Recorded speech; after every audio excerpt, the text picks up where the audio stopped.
আমাদেরকে আল্লাহ তাআলা দুনিয়াতে কেন পাঠিয়েছেন,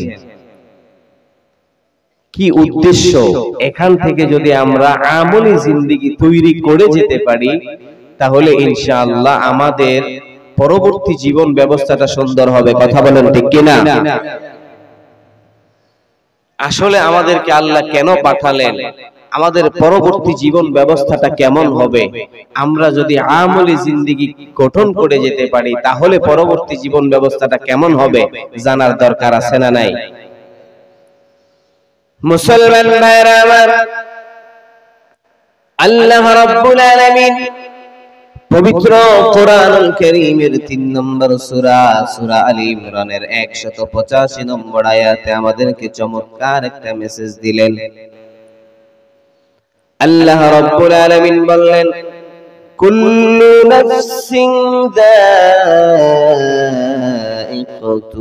মাউত ওয়া ইন্নামা তুওয়াফাউনা উজুরাকুম ইয়াওমাল কিয়ামাহ ফামান যুহজিহা আনিন নারি ওয়া উদখিলাল জান্নাতা ফাকাদ ফাজ। কি করে এরা মাইক ধরেন কেন বারবার? এখানে আওয়াজ বেদিকে মাইকের বেস কমাই দিলাম।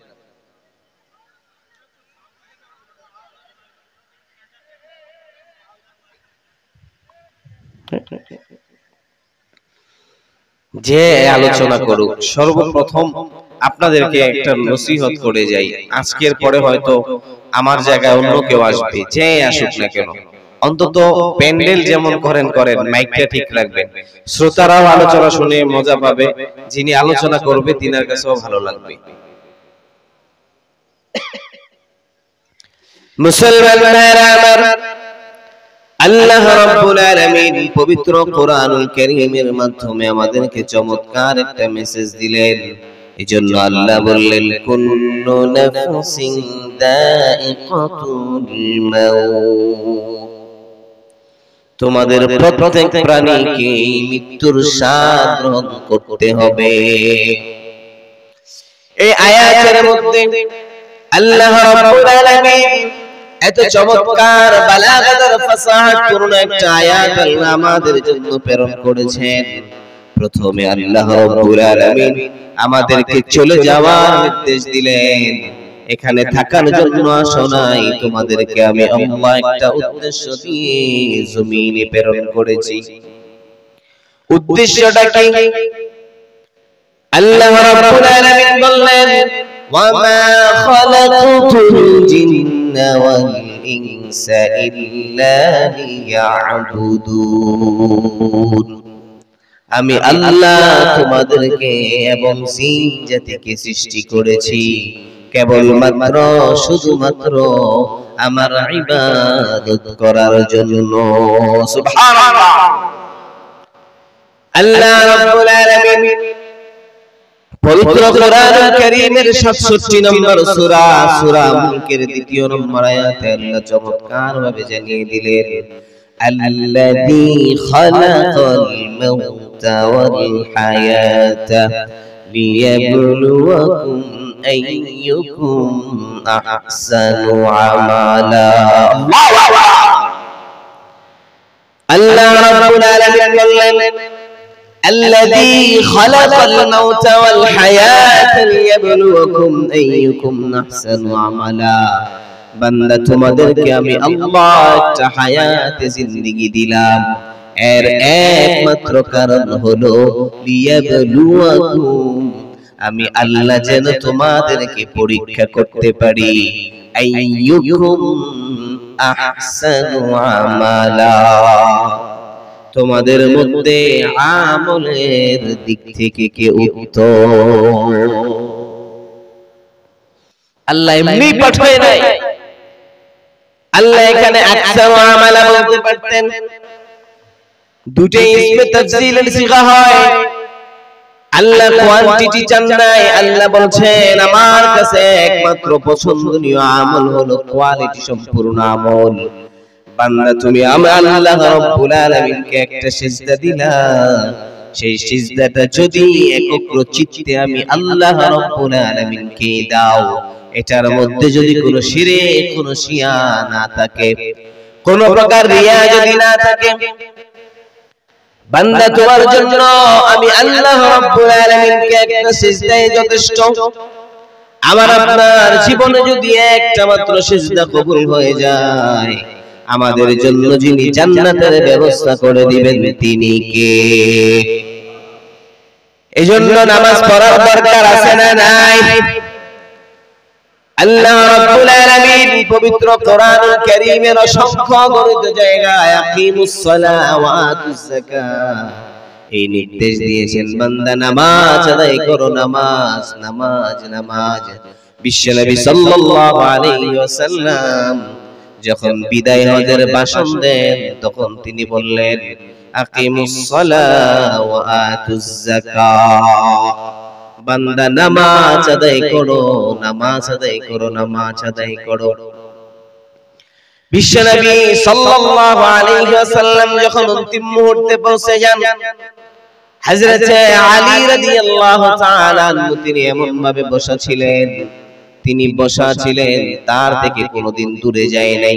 কোন সময় যেন প্রাণ পাখি উড়ে যায়, বিশ্বনবী কি বলতে চায় কথাগুলো যদি বলে যেতে না পারেন, এজন্য আলী রাদিয়াল্লাহু তাআলা আনহু সব সময় বিশ্বনবী সাল্লাল্লাহু আলাইহি ওয়াসাল্লামের সাথেই থাকতেন। বিশ্বনবীর অন্তিম মুহূর্তে বিশ্বনবী সাল্লাল্লাহু আলাইহি ওয়াসাল্লাম বললেন, আলী এক টুকরা চামড়া নিয়ে এসো, তার মধ্যে যেন লিখে দিতে পারি। আলী বললেন, ইয়া রাসূলুল্লাহ, আপনি আমাকে বলুন, আমি মনে রাখবো, তারপর আমি উম্মতের জন্য লিপিবদ্ধ করে দিব। আলী রাদিয়াল্লাহু তাআলা আনহুকে বিশ্বনবী বললেন, আকিমুস সালাহ ওয়া আতুজ যাকাত, তোমরা নামাজ প্রতিষ্ঠা করো এবং যাকাত আদায় করো। এজন্য বুঝে থাকলে বলুন, নামাজ পড়ার দরকার আছে না নাই?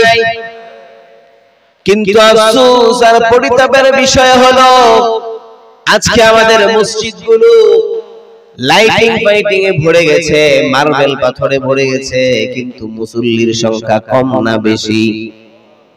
আমার আপনার উচিত ছিল নামাজটাকে ঠিক করা। মসজিদে মার্বেল পাথর থাকলে জান্নাতের গ্যারান্টি আছে নাকি? কিন্তু নামাজ পড়লে যিনি জান্নাতের গ্যারান্টি দিয়েছেন তিনি কে?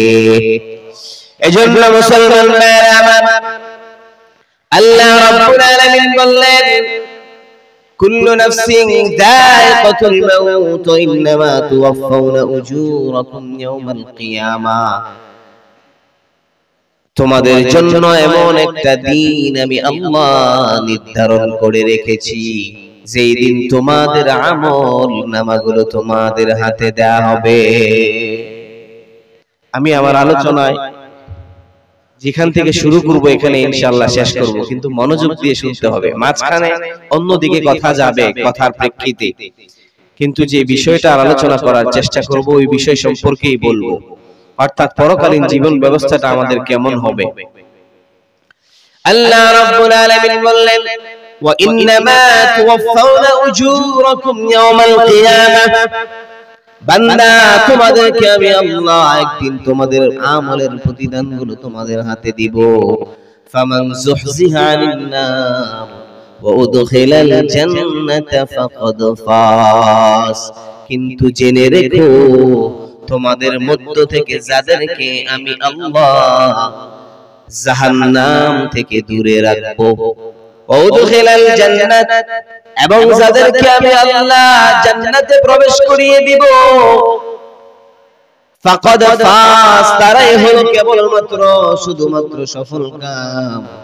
অর্থাৎ এই আয়াত থেকে বুঝে আসে আমাদেরকে চলেও যেতে হবে এবং আমরা দুনিয়ায় যা কিছু আমল করলাম এইগুলো আমাদেরকে আবার ফেরত দেয়া হবে। এবং সফল কারা তাদের ব্যাপারে আল্লাহ বলে দিয়েছেন, যদি তোমরা তোমাদেরকে আমি আল্লাহ জাহান্নাম থেকে মুক্তি দিয়ে দেই আর জান্নাতে প্রবেশ করিয়ে দেই তাহলে কেবলমাত্র শুধুমাত্র তোমরা সফলকাম। এবং চমৎকার ভাবে আয়াতের শেষাংশে আল্লাহ রাব্বুল আলামিন বলছেন ওয়ামাল হায়াতুদ দুনিয়া ইল্লা মাতাউল গুরুর। বান্দা জেনে রেখো এই দুনিয়ার জীবনটা হলো কেবলমাত্র শুধুমাত্র ছলনা আর মায়া। এই দুনিয়াটা একটা মায়া, এটা মরীচিকার মতো। এখানে সন্তানের প্রতি পিতার ভালোবাসা, স্ত্রীর প্রতি স্বামীর ভালোবাসা, বাবার প্রতি সন্তানের ভালোবাসা, মেয়ের প্রতি মায়ের ভালোবাসা, এইগুলোর উপরে এই দুনিয়াটা টিকে আছে। এজন্য আল্লাহ বললেন ইল্লা মাতাউল গুরুর, এই দুনিয়াটা হলো শুধু ছলনার মায়া।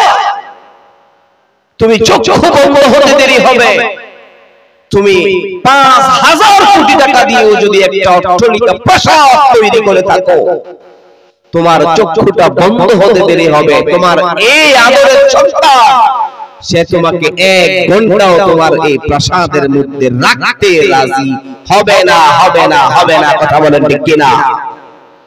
তাহলে কাদের জন্য আমরা অন্যায় অপরাধ করি? এই সন্তানকে ভালো রাখতে, এই সন্তানদেরকে নিরাপদে রাখতে, সন্তানের ভবিষ্যৎটা ফিউচার যেন ভালো হয়, এজন্য আপনি অন্যায় অপরাধ বিভিন্ন ভাবে সুদের সাথে লিপ্ত হয়ে অন্যের অন্যায় ভাবে জমি দখল করে বিভিন্ন ভাবে আপনি আপনার সম্পদের পাহাড় করে তুলছেন, কিন্তু এই সন্তান একদিন আপনার বুকের উপর পাড়া দিয়ে জাহান্নামে যাবে। কথা বলেন ঠিক কিনা? তাহলে এগুলো থেকে বিরত থাকার দরকার আছে না নাই? এজন্য মুসলমান ভাইরা আমার, সব সময় গুনাহ থেকে পানা চাইতে হবে কার কাছে? আল্লাহর কাছে। আমাদের যা কিছু প্রয়োজন চাওয়ার দরকার আছে না নাই? সব সময় আমরা আল্লাহ রাব্বুল আলামিনের কাছে চাইব। আল্লাহ রাব্বুল আলামিন কোরআন কারীমের একটা আয়াতের মাধ্যমে আমাদেরকে জানিয়ে দিলেন ওয়া মিম্মা রাযাকনাহুম ইউনফিকুন। আল্লাহ বলেন বান্দা তোমাদেরকে আমি আল্লাহ যা কিছু দিলাম তা থেকে তোমরা দান করো। অর্থাৎ এই আয়াত দ্বারা বোঝা যায় আমার আপনার কোনো সম্পত্তি নাই, সকল সম্পত্তির মালিক কে? সব কিছুর মালিক কে? আসমান আর জমিনের মালিক কে? আসমান আর জমিনের মধ্যে যা কিছু আছে সব কিছুর মালিক কে? এজন্য আল্লাহ রাব্বুল আলামিনের কাছে চাইতে হবে। তাহলে বুঝে থাকলে বলুন রিজিকের মালিক কে? আল্লাহ রাব্বুল আলামিন রিজিক দিয়ে থাকেন। আল্লাহ রাব্বুল আলামিন কোরআন কারীমের মাধ্যমে আমাদেরকে জানিয়ে দিয়েছেন ওয়া মা মিন দাব্বাতিন ফিল আরদি ইল্লা আলাল্লাহি রিজকুহা। আল্লাহ রাব্বুল আলামিন একমাত্র পৃথিবীতে যত প্রকার জীবজন্তু আছে, কীটপতঙ্গ আছে, যার রিজিকের প্রয়োজন তাকে রিজিক দিয়ে থাকেন কে? আল্লাহ রাব্বুল আলামিন রিজিক দিয়ে থাকেন। এজন্য আল্লাহ রাব্বুল আলামিন সূরা নাবার মাধ্যমে আমাদেরকে জানিয়েছেন ওয়া আনজালনা মিনাল মু'সিরাতি মাআন সাজ্জাজা। আমি আল্লাহ বৃষ্টির মাধ্যমে আসমান থেকে রিজিক বর্ষণ করে থাকি।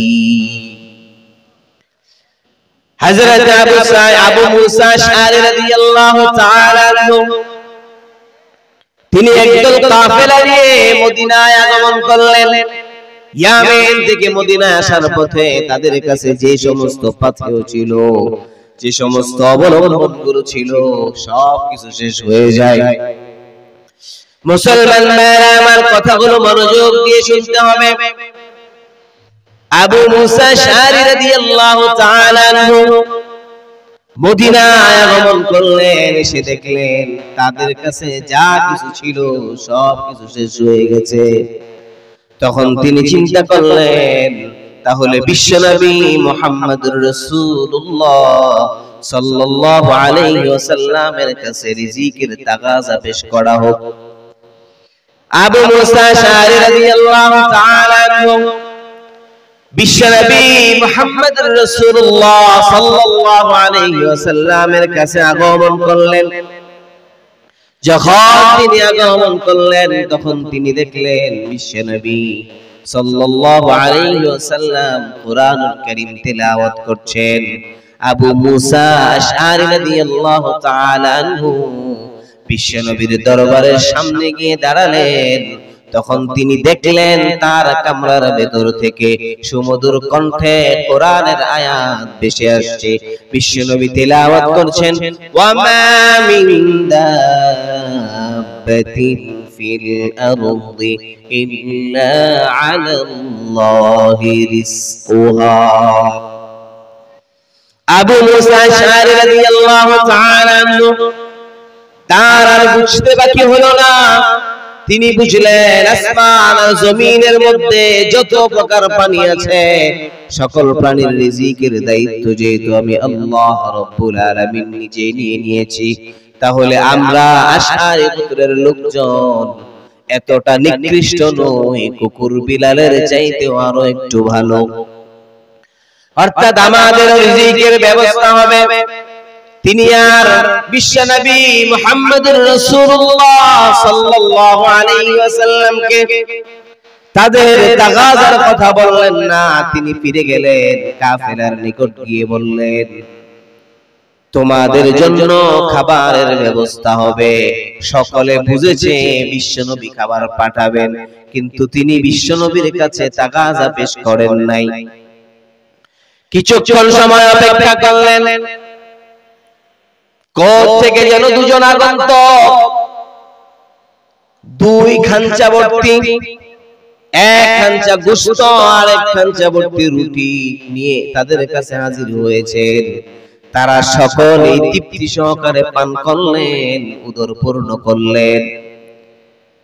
সাহাবায়ে কেরাম পরামর্শ করল, অবশিষ্ট খাবারগুলো বিশ্বনবী মুহাম্মদুর রাসূলুল্লাহ সাল্লাল্লাহু আলাইহি ওয়াসাল্লামের দরবারে ফেরত দেওয়া হোক। দুইজন ফেরেশতাকে, দুইজন সাহাবাকে নিযুক্ত করা হলো। তারা খাবারগুলো নিয়ে গেলেন, গিয়ে বিশ্বনবী সাল্লাল্লাহু আলাইহি ওয়াসাল্লামকে বললেন, ইয়া রাসূলুল্লাহ, আপনি আমাদের জন্য যে খাবার প্রেরণ করেছেন ওখানে অনেক খাবার বেশি হয়েছে, এগুলো আমাদের প্রয়োজন নাই। আপনি যাদের প্রয়োজন আছে তাদের মাঝে বিলিয়ে দেন। বিশ্বনবী সাল্লাল্লাহু আলাইহি ওয়াসাল্লাম বলে দিলেন, আমি তো তোমাদের খাবারের ব্যাপারে কিছু জানি না। আবু মুসা আশআরী রাদিয়াল্লাহু তাআলা আনহুকে তলব করা হলো। আবু মুসা আশআরী রাদিয়াল্লাহু তাআলা আনহুকে বললেন, ইয়া রাসূলুল্লাহ, আমি যখন খাবারের কথা বলতে আসছিলাম তখন আপনি কোরআনুল কারীমের আয়াত তেলাওয়াত করছিলেন, ওয়া মা মিন দাব্বাতিন ফিল আরদি ইল্লা আলাল্লাহি রিজকুহা। এই আয়াতের তেলাওয়াত যখন আমার কানে আসলো আমি বুঝে নিলাম আমরা আশআরী গোত্রের লোক কুকুর বিড়ালের চাইতেও খারাপ না।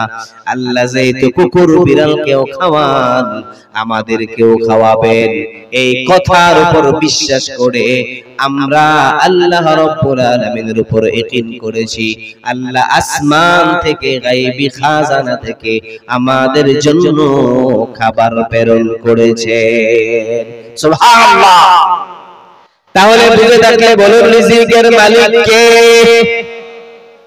আল্লাহ রাব্বুল আলামিন আমাদের রিজিকের মালিক। আপনারা বিরক্ত হইতেছেন? দোয়া করে দেই, শেষ করে দেব। তাহলে মাঝখান থেকে কিছু মানুষ উঠে চলে যাচ্ছে। আমার মনে হচ্ছে যে আমার কথা হয়তো বুঝতেছেন না, তাহলে শেষ করে দেই নাকি? আচ্ছা, মেহেরবানি করে এই মাহফিলটার একটা সৌন্দর্যতা আছে না নাই? আমি তো বলছি খুব বেশি দীর্ঘায়িত করব না, অল্প কিছুক্ষণ। আমি কোরআন হাদিসের বাইরে এখনো কিছু বলছি, যতক্ষণ আলোচনা করব কোরআন এবং হাদিস থেকে আলোচনা করার চেষ্টা করব। আমার দাম থাকতে না পারে, কিন্তু কোরআন হাদিসের মূল্যায়ন আছে না নাই? এজন্য মেহেরবানি করে এই মজমাকে কেউ নষ্ট করব না। আল্লাহ তৌফিক দান করুক প্রত্যেকে বলে আমিন। মুসলমান ভাইরা আমার, আল্লাহ রাব্বুল আলামিন আমাদের রিজিকের মালিক, আল্লাহ রাব্বুল আলামিন আমাদের সুস্থতার মালিক, সব কিছুর মালিক আল্লাহ রাব্বুল আলামিন। তারপরেও আমরা আমাদের যাবতীয় প্রয়োজনগুলো আল্লাহ রাব্বুল আলামিনের কাছে চাই না, ঠিক কি না? আমাদের যখন যা কিছু প্রয়োজন হয়, সর্বপ্রথম আমরা আমাদের প্রয়োজন নিজেরাই মেটানোর চেষ্টা করি। কথা বলেন ঠিক কি না? মনে করেন কারো মাথা ব্যথা হলো, সে প্রথম ফার্মেসিতে যাবে, ডাক্তারখানায় যাবে, ওষুধ কিনে খাবে। যদি ভালো না হয় তারপরে আরেকটু মেডিকেল যেগুলো প্রাইভেট ক্লিনিক গুলো আছে তাতে যাবে। ওখানেও যদি কাজ না হয় তাহলে মেডিকেল কলেজ হাসপাতালে যাবে। ভালো না হলে প্রফেসর লেভেলের ডাক্তার দেখাবে। তারপরে সব শেষ হওয়ার পরে শেষে এসে মসজিদের ইমাম সাহেব, হুজুর কই চলে গেছে, ইমাম সাহেবকে বলবে হুজুর একটু দোয়া করেন, অনেক দিন যাবত অসুস্থ, ভালো হচ্ছে না। কথা বলেন ঠিক কিনা? কিন্তু উচিত ছিল প্রথমেই বলা। কথা বলেন ঠিক কিনা? এজন্য আমরা আমাদের যাবতীয় প্রয়োজনগুলো বলবো কার কাছে? আর কার কাছে? আল্লাহর কাছে চাইতে হবে। মুসলমান, আল্লাহ রাব্বুল আলামিন পবিত্র কোরআনুল কারীমের মাধ্যমে আমাদেরকে চমৎকার একটা শিক্ষা দিলেন। বিশ্বনবী মুহাম্মদুর রাসূলুল্লাহ সাল্লাল্লাহু আলাইহি ওয়াসাল্লামকে বললেন, হে নবী আপনি বলে দিন, ওয়া ইযা সাআলাকা ইবাদি আন্নী ফাইন্নী করিব উজিবু দাওয়াতাদ দাঈ ইযা দাআন فليستجيبوا لي وليؤمنوا بي لعلهم يرشدون। বিশ্বনবী মুহাম্মদুর রাসূলুল্লাহ সাল্লাল্লাহু আলাইহি ওয়াসাল্লামকে বললেন, হে নবী আপনার কাছে যখন আমার কোন বান্দা আমার ব্যাপারে জিজ্ঞেস করে তখন আপনি বলে দিন ফাইন্নী করিব, নিশ্চয় আল্লাহ বান্দার সন্নিকটে রয়েছে। উজিব দাওয়াতাদ দাঈ ইযা দাআন, আল্লাহ রাব্বুল আলামিনের কাছে বান্দা যা কিছু চাইবে, উজিব দাওয়াতাদ দাঈ ইযা দাআন, আল্লাহ তা দেওয়ার প্রতিশ্রুতিও দিলেন। কিন্তু আমার আপনার সমস্যাটা হলো আমরা আগে নিজেরা চেষ্টা করি, তারপর আল্লাহর কাছে চাই, ঠিক কি না? এজন্য মুসলমান ভাইরা আমার, সব কিছু চাইতে হবে কার কাছে? আসমান আর জমিনের মধ্যে যা কিছু আছে সব কিছু একদিন ধ্বংস হয়ে যাবে। সব কিছু এগুলোকে নিতান্ত অল্প সময়ের জন্য তৈরি করা হয়েছে। সব কিছু একদিন শেষ হয়ে যাবে। যিনি বাকি থাকবেন তিনি কে? জোরে হয় না, আরো জোরে বলেন তিনি কে? আল্লাহ রাব্বুল আলামিন পবিত্র কোরআনুল কারীমের 55 নম্বর সূরা সূরার রহমানের 26 এবং 27 নম্বর আয়াতে আল্লাহ চমৎকার ভাবে জানিয়ে দিলেন, কুল্লু মান আলাইহা ফানি ওয়া ইয়াবকা ওয়াজহু রাব্বিকা যুল জালালি ওয়াল ইকরাম। আল্লাহু আকবার। আল্লাহ রাব্বুল আলামিন বললেন, আসমান আর জমিনের মধ্যে যা কিছু দেখো, চন্দ্র, সূর্য, গ্রহ, নক্ষত্র, পাহাড়, সাগর, মহাসাগর, নদী নালা, আসমান আর জমিন যা কিছু দেখো সব কিছু একদিন ধ্বংস হয়ে যাবে। যিনি বাকি থাকবেন তিনি কে? আল্লাহ বলেন একমাত্র বাকি থাকবে তোমার ইলাহ, তিনি সব কিছু তৈরি করেছেন, তিনি তার উপর কেউ কোনো ক্ষমতাবান নাই। আল্লাহ রাব্বুল আলামিন পবিত্র কোরআনুল কারীমের 67 নম্বর সূরা সূরা মুলকের প্রথম নম্বর আয়াতে তার ক্ষমতার পরিচয় দিয়েছেন। আল্লাহ বললেন তাবারাকাল্লাযী বিয়াদিহিল মুলক ওয়া হুয়া আলা কুল্লি শাইইন কাদির। আল্লাহু আকবার। আল্লাহ রাব্বুল আলামিন বললেন সকল দুষ্টুটি ও দুর্বলতা এবং অক্ষমতা থেকে মুক্ত সে মহান বরকতময় সত্তা যার হাতে রয়েছে চূড়ান্ত ক্ষমতা। আল্লাহ রাব্বুল আলামিন সমস্ত ক্ষমতার মালিক। এজন্য আমার আপনার যা কিছু প্রয়োজন হয় আমরা চাইবো কার কাছে? আল্লাহ রাব্বুল আলামিনের কাছে চাইবো।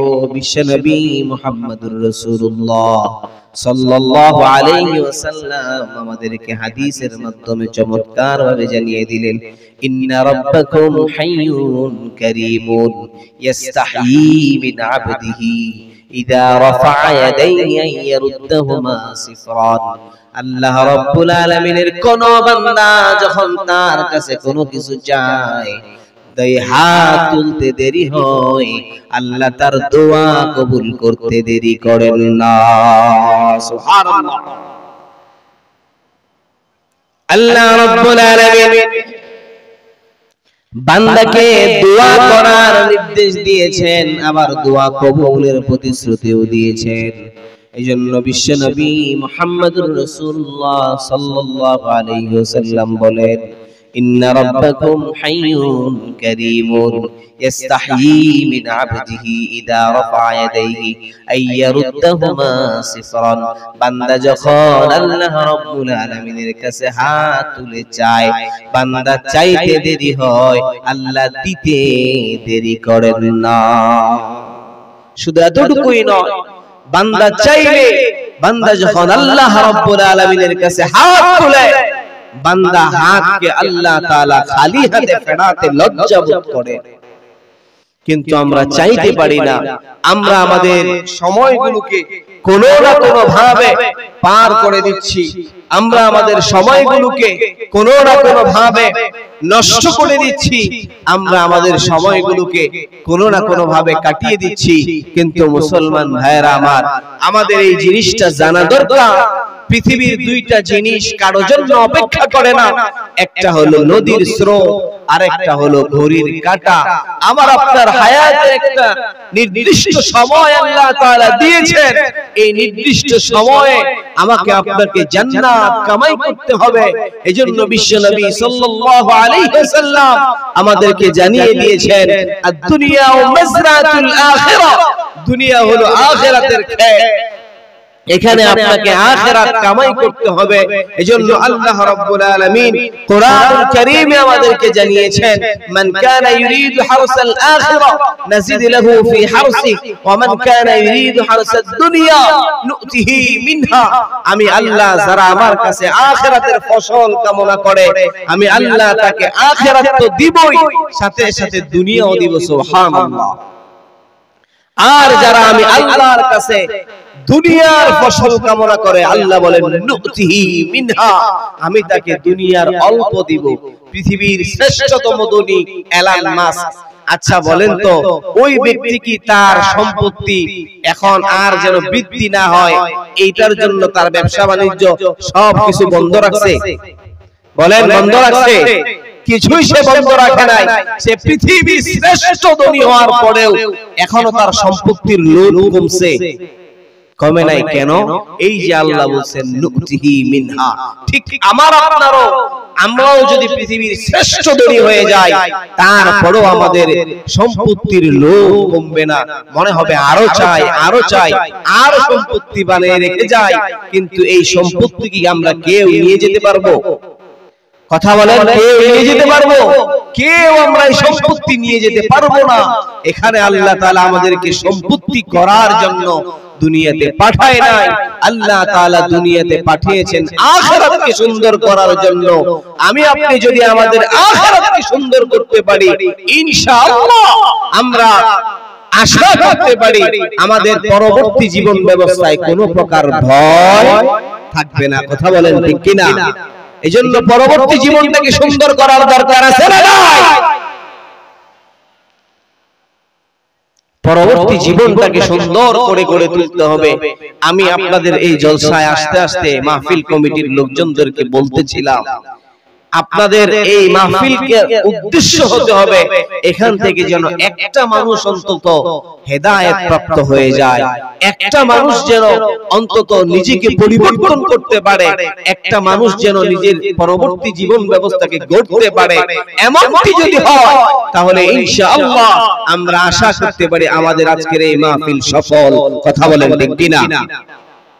কিন্তু আমরা রাত 4টা 5টা পর্যন্ত আলোচনা করলাম, আলোচনা শুনলাম, এখানে বসে বসে ঝিমুলাম, তারপর বাড়িতে গেলাম, ঘুমালাম, সব শেষ।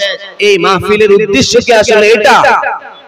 এজন্য আমি আমার আলোচনায় সব সময় আমার শ্রোতা মণ্ডলী যারা থাকে তাদের অন্তরে আমি একটা ব্যথা তৈরি করতে চাই, যেই ব্যথার কারণে তাকে, যেই ব্যথা নামাজে নিয়ে যাবে, যেই ব্যথা তাকে সুদ খেতে বাধা প্রদান করবে, যেই ব্যথা তাকে অন্যায় কাজ থেকে বিরত রাখবে, যেই ব্যথা তাকে বেহায়াপনা বেলাল্লাপনা থেকে দূরে রাখবে, যেই ব্যথা তার পর্দা করা ফরজ এটা তাকে স্মরণ করিয়ে দিবে, যেই ব্যথা হারাম খাওয়া থেকে তাকে বিরত রাখবে, এই ব্যথা আমাদের আপনাদের অন্তরে তৈরি হওয়ার দরকার আছে না নাই?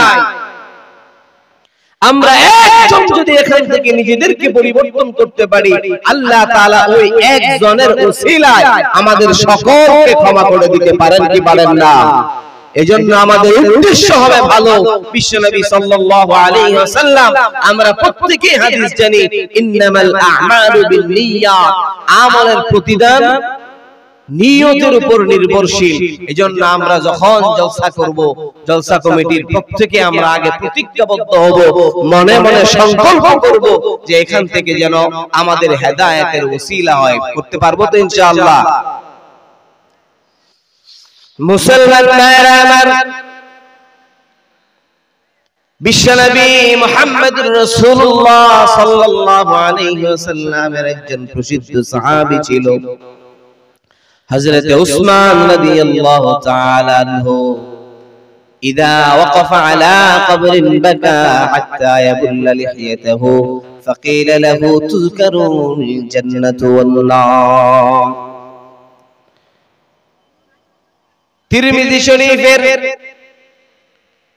2388 নম্বর হাদিস, বিশ্বনবী সাল্লাল্লাহু আলাইহি ওয়াসাল্লাম বলেন, আমার একজন সাহাবী ছিল উসমান রাদিয়াল্লাহু তাআলা আনহু। সে যখন কবরের পাশ দিয়ে অতিক্রম করতেন তখন তিনি এমন ভাবে কান্নাকাটি করতেন তার দাড়ি মুবারক ভিজে যেত। ফাকিলা লাহু তুযকারুল জান্নাতু ওয়ান নার। তার সাথী সাহাবায়ে কেরাম তাকে জিজ্ঞেস করলো, যখন আপনার সামনে জান্নাত আর জাহান্নামের আলোচনা করা হয় তখন আপনি এমন ভাবে কান্নাকাটি করেন না, এমন ভাবে কান্নাকাটি করেন না, কিন্তু যখন আপনি কবর দেখেন তখন এমন করে কান্নাকাটি করার কারণ কি? ফালা তাবকি ওয়া তাবকি মিন হাদা, এত কান্নাকাটি করার কারণ কি? সাহাবায়ে কেরাম জানতে চাইলেন। উসমান রাদিয়াল্লাহু তাআলা আনহু বললেন, ক্বালান নবী সাল্লাল্লাহু আলাইহি ওয়াসাল্লাম, ইন্নাল কবরা আউয়ালু মানাজিলিল আখিরাহ, নিশ্চয় নিশ্চয় আখিরাতের মঞ্জিল সমূহের প্রথম মঞ্জিল হলো কবর। এই কবরকে ভয় করার দরকার আছে না নাই? আর জোরে বলেন, আছে না নাই? বিশ্বনবী মুহাম্মদুর রাসূলুল্লাহ সাল্লাল্লাহু আলাইহি ওয়াসাল্লাম আবু দাউদ শরীফের 4755 নম্বর হাদিসে আমাদেরকে চমৎকার একটা মেসেজ দিলেন। خرجنا مع رسول الله صلى الله عليه وسلم عن البراء بن عازب رضي الله تعالى عنه قال خرجنا مع رسول الله صلى الله عليه وسلم في جنازة رجل من الأنصار বিশ্বনবী মুহাম্মদুর রাসূলুল্লাহ সাল্লাল্লাহু আলাইহি ওয়াসাল্লামের সাহাবী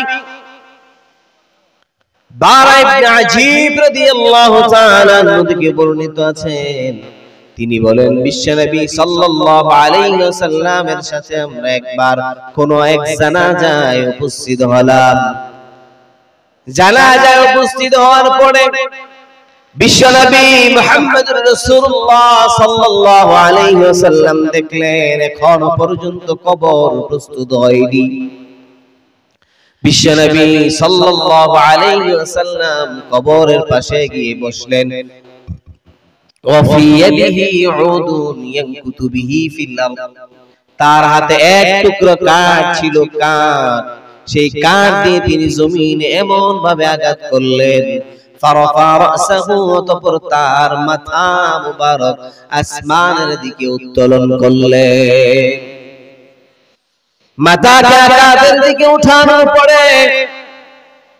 قالوا استعيذوا بالله من عذاب القبر বিশ্বনবী সাল্লাল্লাহু আলাইহি ওয়াসাল্লাম কবর মাথাকে উত্তোলন করলেন অতঃপর বললেন ইস্তাঈযু বিল্লাহি মিন আযাবিল কবর তোমাদের প্রত্যেকের উচিত আল্লাহ রাব্বুল আলামিনের কাছে কবরের আযাব থেকে পানাহ চাওয়া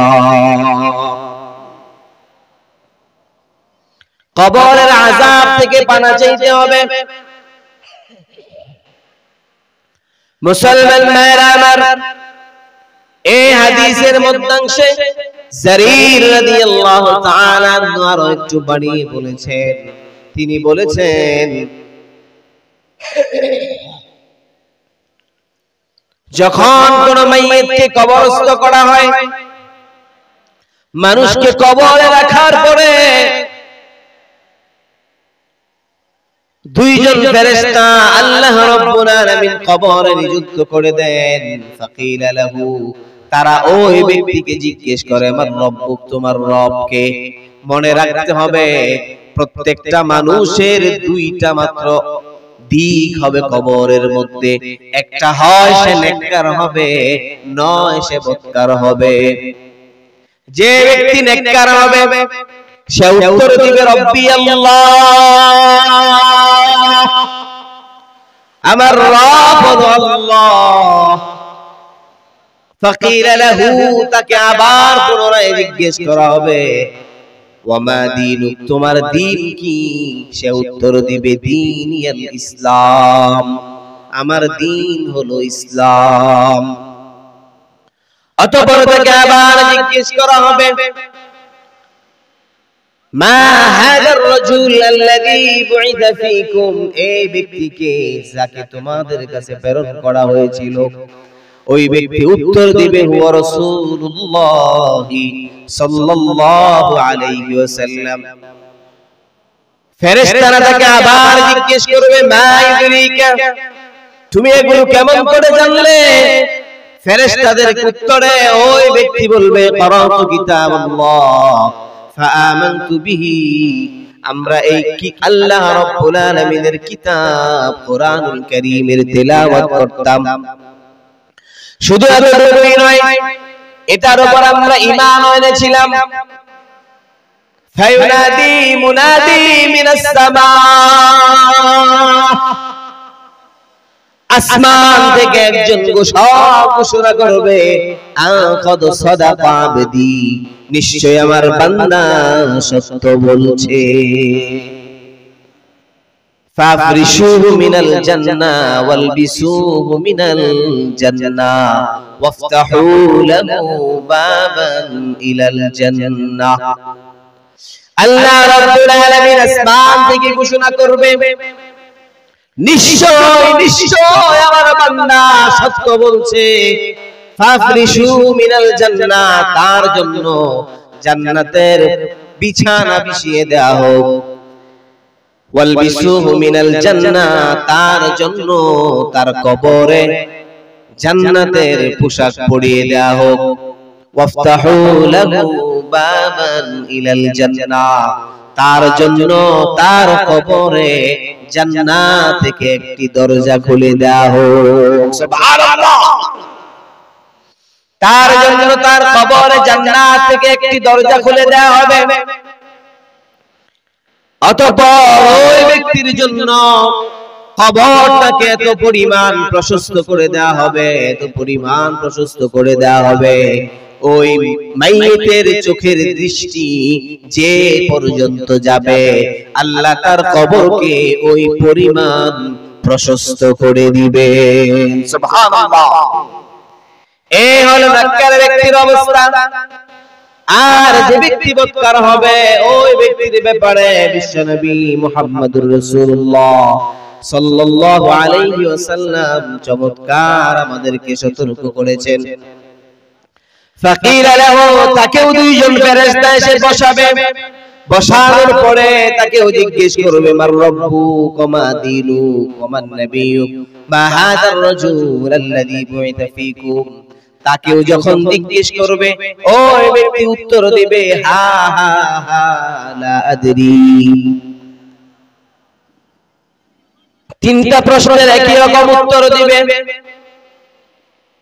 হা হা হা লা আদরি লা আদরি, আফসোস আফসোস আমি কিছুই জানি না, আমি কিছুই জানি না।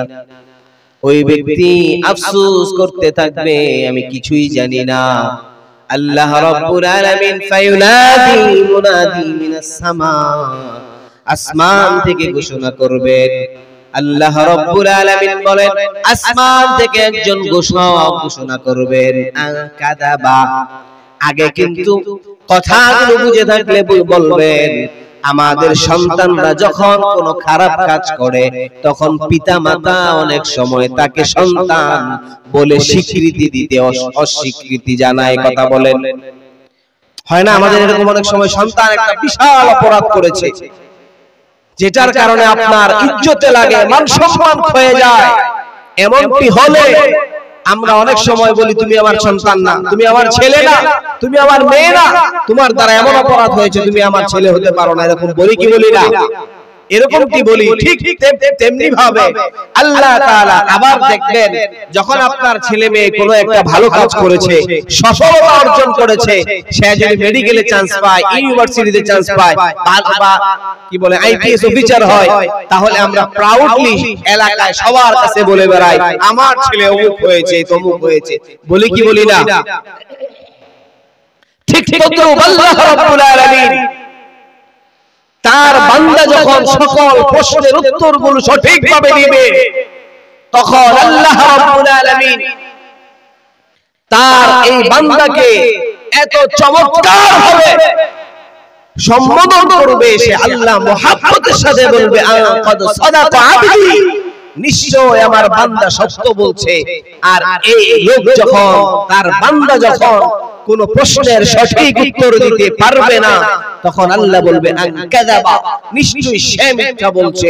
আল্লাহ তখন বান্দা বলেও পরিচয় দিবে না। নাউজুবিল্লাহ বলবেন না? এজন্য কবরের আযাব এমন কঠিন একটা জায়গা। বিশ্বনবী সাল্লাল্লাহু আলাইহি ওয়াসাল্লাম বলেছেন এটা প্রথম ঘাটি। এখানে যদি কেউ মুক্তি পেয়ে যায় তাহলে তার জন্য পরবর্তী ঘাটিগুলো সহজ হয়ে যাবে। আর এখানে যদি কেউ ধরাশায়ী হয়ে যায় তাহলে তার জন্য খারাপের ব্যবস্থা আছে। এজন্য মুসলমান ভাইরা আমার, এই হাদিসের শেষাংশে বিশ্বনবী মুহাম্মদুর রাসূলুল্লাহ সাল্লাল্লাহু আলাইহি ওয়াসাল্লাম চমৎকার ভাবে জানিয়ে দিয়েছেন। বিশ্বনবী মুহাম্মদুর রাসূলুল্লাহ সাল্লাল্লাহু আলাইহি ওয়াসাল্লাম বলেছেন যে ব্যক্তি তিনটা প্রশ্নের ওই ভুল উত্তর দিবে, সঠিক উত্তর দিতে পারবে না, ওই ব্যক্তির জন্য আল্লাহ রাব্বুল আলামিন আসমান থেকে এমন একজন বধির এবং অন্ধ ফেরেশতা নিযুক্ত করে দিবেন। ওই বধির এবং অন্ধ ফেরেশতাগুলো ওই লোকটাকে এমন ভাবে আঘাত করতে থাকবে, তার হাতে এমন একটা মুগুর থাকবে যে মুগুর দিয়ে যদি জমিনের কোনো পাহাড়ে আঘাত করা হয় তাহলে সাথে সাথে ওই পাহাড়টা তুলার মতো উঠতে থাকবে। এমন একটা অস্ত্র দিয়ে যদি কোনো মানুষকে আঘাত করে তার সহ্য করা সম্ভব হবে? বিশ্বনবী সাল্লাল্লাহু আলাইহি ওয়াসাল্লাম বলেন হাত্তা ইলা ইয়াউমিল কিয়ামাহ, তাকে এই আঘাত করতে থাকবে কিয়ামত পর্যন্ত, অথচ তাকে একবার আঘাত করার ফলে সে মাটির সাথে মিশে যাবে। নাউজুবিল্লাহ। তাহলে বুঝে থাকলে বলুন, এই কবরের আযাব থেকে আমাদের পানা চাওয়ার দরকার আছে না নাই? সকলে বলেন আছে না নাই? এজন্য মুসলমান ভাইরা আমার, আল্লাহ রাব্বুল আলামিন কোরআনুল কারীমের মাধ্যমে আমাদেরকে বারবার সতর্ক করেছেন, বান্দা তোমার অপরাধ হবে, গুনাহ হবে, আমি আল্লাহ রাব্বুল আলামিন ইবলিসকে চার দিক দিলাম, ডান দিক দিলাম, বাম দিক দিলাম, সামনের দিক দিলাম, পিছন দিক দিলাম। তুমি যদি দুইটা দিক আমি তোমাদের জন্য রেখে দিয়েছি, একটা হলো নিচের দিক আর একটা হলো উপরের দিক। বান্দা যখন সময় মতো আল্লাহ রাব্বুল আলামিনকে সিজদা করবে, তার কপালকে আল্লাহ রাব্বুল আলামিনের কুদরতি পায়ে অবনত করে দিবে। নামাজ শেষ হওয়ার পরে আল্লাহ রাব্বুল আলামিনের উপরের দিকে দুই হাত তুলে আল্লাহ রাব্বুল আলামিনের কাছে চাইবে। আল্লাহ বলে তোমার চাইতে দেরি হবে, তোমাদের গুনাহগুলোকে আমি আল্লাহ ক্ষমা করতে দেরি হবে না। সুবহানাল্লাহ বলবেন না? এই আয়াতের প্রেক্ষিতে একটা ঘটনা মনে হয়েছে, বলবো। তাফসীর ইবনে কাসীরের মধ্যে চমৎকার একটা ঘটনা এসেছে। মুসলমান ভাইরা, হযরত আবু হুরায়রা রাদিয়াল্লাহু তাআলা আনহু, তার কাছে মদিনার একজন সুশ্রী যুবতী মহিলা আসলেন এবং তার কাছে একটা ফতোয়া জানতে চাইলেন, মাসালা জানতে চাইলেন। হযরত আবু হুরায়রা রাদিয়াল্লাহু তাআলা আনহুর কাছে মদিনার সুশ্রী মহিলা জানতে চাইল, আবু হুরায়রা, আমি আমার যৌবনের খায়েশাতের কারণে আমার দ্বারা জিনা হয়ে গিয়েছে, অপরাধ হয়ে গিয়েছে। এই কথা শোনা মাত্র আবু হুরায়রা মুখ ফিরিয়ে নিলেন। ওই মহিলা ডেকে বললেন, আবু হুরায়রা, এখনো পর্যন্ত আমার কথা বলা শেষ হয় নাই, তুমি এখনই মুখ ফিরিয়ে নিয়েছো। আবু হুরায়রা বললেন, ঠিক আছে, বলো তোমার কি কথা বাকি আছে। হযরত আবু হুরায়রা রাদিয়াল্লাহু তাআলা আনহু জানতে চাইলেন। ওই মহিলা বললেন, আমি আমার খায়েশাতের কারণে জিনা করেছি, ওই জিনার দ্বারা আমার গর্ভে সন্তান চলে এসেছিল। আমি ওই সন্তানকে আমার পেটে লালন পালন করেছি, তাকে দুনিয়ার আলো বাতাস দেখিয়েছি, তাকে জমিনে ভূমিষ্ঠ করেছি। জমিনে ভূমিষ্ঠ করার পরে, তাকে লালন পালন করার পরে সে যখন বড় হচ্ছিল, আমার সন্দেহ হচ্ছিল এই সন্তানকে যখন কোনো মানুষ তার পিতৃ পরিচয় সম্পর্কে জিজ্ঞেস করবে তখন সে কি উত্তর দিবে, এটা ভেবে আমি ওই সন্তানকে গলা টিপে হত্যা করেছি। এখন আবার জানার বিষয় হলো, তুমি তো বিশ্বনবী মুহাম্মদুর রাসূলুল্লাহ সাল্লাল্লাহু আলাইহি ওয়াসাল্লামের সাথে সাথে থাকো, তুমি আমাকে একটু বলতে পারো কি আমার এই গুনাহের ব্যাপারে আল্লাহ রাব্বুল আলামিন আমাকে maaf করবেন নাকি? হযরত আবু হুরায়রা রাদিয়াল্লাহু তাআলা আনহু ওই সুশ্রী মহিলার কথাগুলো শোনার পরে আবু হুরায়রা রাদিয়াল্লাহু তাআলা আনহু মুখ ফিরিয়ে নিলেন।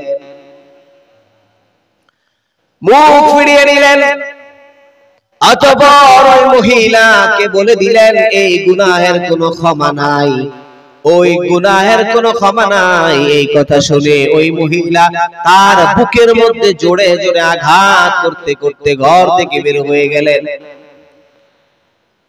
অতঃপর বিশ্বনবী মুহাম্মদুর রাসূলুল্লাহ সাল্লাল্লাহু আলাইহি ওয়াসাল্লামের চিরাচরিত একটা নিয়ম ছিল, তিনি প্রতিদিন ফজরের নামাজের পরে বিশ্বনবী মুহাম্মদুর রাসূলুল্লাহ সাল্লাল্লাহু আলাইহি ওয়াসাল্লাম ফজরের নামাজের পরে তিনি সাহাবায়ে কেরামের প্রশ্নের উত্তর দিতেন, সাহাবায়ে কেরামের প্রশ্নের জবাব দিতেন।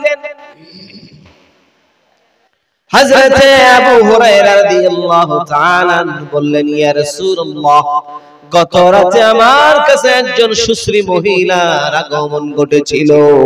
সে তার এই অপরাধের কথা আমার কাছে বর্ণনা করেছে। এই অপরাধের কথা আমার কাছে বর্ণনা করার পরে আমি তাকে বলে দিয়েছি এই গুনাহের কোনো ক্ষমা নাই। বিশ্বনবী মুহাম্মদুর রাসূলুল্লাহ সাল্লাল্লাহু আলাইহি ওয়াসাল্লাম জানিয়ে দিলেন, আবু হুরায়রা, তুমি ওই মহিলাকে ঘোষণা দেওয়ার পরে আল্লাহ রাব্বুল আলামিন আসমান থেকে ফেরেশতা নাজিল করেছেন, জিবরাইল আমিন আগমন করেছেন। কোরআনুল কারীমের 25 নম্বর সূরা সূরা ফুরকানের 70 নম্বর আয়াতে আল্লাহ চমৎকার ভাবে জানিয়ে দিয়েছেন, ইল্লা মান তাবা ওয়া আমানা ওয়া আমিলা সালিহান فأولئك يبدل الله سيئاتهم حسنات। আল্লাহ রাব্বুল আলামিন এই আয়াতের মাধ্যমে জানিয়ে দিলেন, বান্দা তোমার যত বড় গুনাহ হোক না কেন, গুনাহের পরে যদি তুমি তাওবা করো, আমি আল্লাহ তোমাদের গুনাহগুলোকে নেকি দ্বারা পরিবর্তন করে দিব। সুবহানাল্লাহ। আল্লাহ তাআলা ওই মহিলাকেও কবরের ওই মহিলাকেও তাওবা করার কারণে আল্লাহ তাআলা তাকে ক্ষমা দিয়ে দিলেন। আমাদের গুনাহ নিশ্চয়ই ওই মহিলার চাইতে বেশি না। আমরা অপরাধ করেও যদি আমরা ক্ষমা চাই, আমাদেরকে ক্ষমা করে দিবেন কে? আল্লাহ আমাদেরকে ক্ষমা করে দিবেন। কিন্তু আমার আপনার সমস্যা হলো আমরা অপরাধ করার পরে ক্ষমা চাইতে রাজি না। দেখেন, কথা মনোযোগ দিয়ে শুনলে বুঝবেন, শয়তানও ভুল করেছে, আদম আলাইহিস সালাতু ওয়াস সালাম ভুল করেছে। একজন ভুল করে বিতাড়িত হয়েছে, শয়তান হয়েছে, আর একজন ভুল করে নবী হয়েছে। দুইটার মধ্যে পার্থক্য কি? একজন ভুল করে ভুলের উপর অটল থেকেছে, সে তার ভুল স্বীকার করে নাই। এই ভুল স্বীকার না করার কারণে আল্লাহ তাকে ইন্নাকা রাজিম বলে তাড়িয়ে দিয়েছেন, তাকে বিতাড়িত করেছেন। আর সাইয়েদনা আদম আলাইহিস সালাতু ওয়াস সালাম,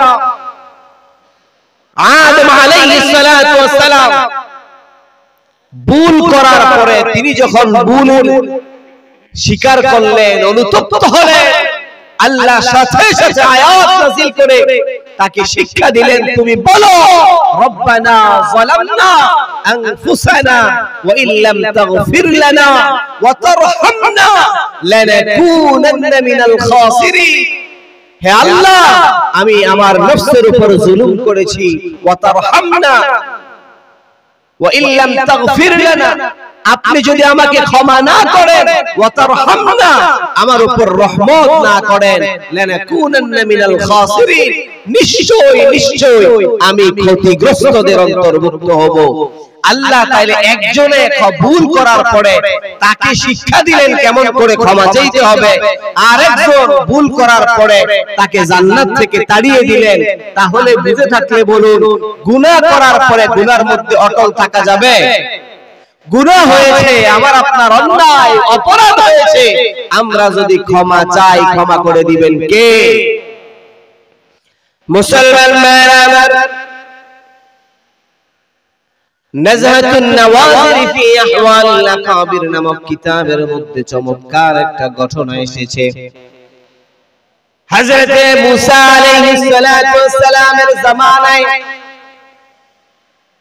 মুসা আলাইহিস সালাতু ওয়াস সালামের জামানায় একজন গুনাহগার ছিল। ওই সময় একবার দুর্ভিক্ষ দেখা দিল।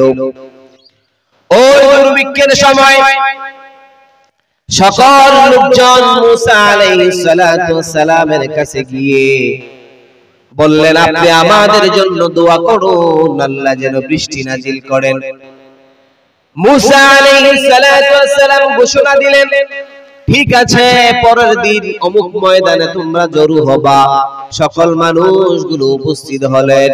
উপস্থিত হওয়ার পরে মুসা আলাইহিস সালাতু ওয়াস সালাম দোয়া করলেন। মুসা আলাইহিস সালাতু ওয়াস সালাম দোয়া করার পরে আকাশে বৃষ্টির কোনো নমুনা দেখতে পেলেন না। মুসা আলাইহিস সালাতু ওয়াস সালাম বললেন, ওয়ালাম আকুম বিদুআই রাব্বি শাকিয়া, আল্লাহ আজ পর্যন্ত তোমার মুসা তোমার কাছে যত দোয়া করেছে তুমি আল্লাহ সকল দোয়া কবুল করেছো, কিন্তু আজকে কেন মুসার দোয়া কবুল হয় না?